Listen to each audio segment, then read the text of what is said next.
হাদি তো একজন বিপ্লবী চেতনার মানুষ ছিলেন, যিনি বিপ্লবটাকে সবসময় চিরস্থায়ী মনে করতেন। আমরা ওই ইনকিলাব অর্থাৎ চিরস্থায়ী বিপ্লবের সাথে আমরা কিভাবে জড়িত থাকবো সেটাই মনে করি।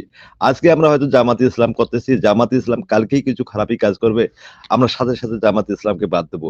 আমরা এমন নই যে দলকানা, আমরা সত্যটাকে সবসময় প্রতিষ্ঠিত করবার চেষ্টা করি, যেটা আল্লাহ সুবহানাহু ওয়া তাআলা আমাদের বলছেন।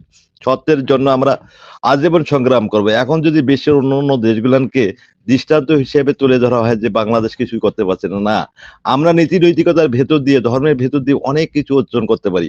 আমাদের আজকে শিক্ষায় শিক্ষিত হচ্ছে কারা? বাংলাদেশের শিক্ষায় শিক্ষিত হচ্ছে ওই পশ্চিমা ধাঁচের লোকেরা নয়, বরং ধর্মের ভেতর, গণ্ডির ভেতর থেকে যারা অনেক বেশি নিজেকে প্রতিষ্ঠিত করতে পারছে, তারাই আজকে ভার্সিটি, তারাই আজকে সকল রাষ্ট্রীয় কাঠামোগত অবস্থানগুলোর জায়গাগুলো দখল করতেছে। এর পরেও যদি ট্যাগ দেওয়া হয় পশ্চিম,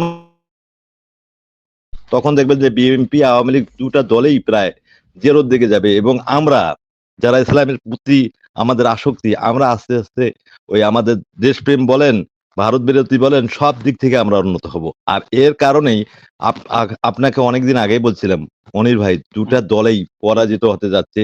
এবং আমরা যারা ইসলাম প্রিয়, এখানে জামাত বলতে কিছু নয়, আমরা যারা ইসলাম প্রিয়, ইসলাম এখানে প্রতিষ্ঠিত হবে। ধন্যবাদ সবাইকে।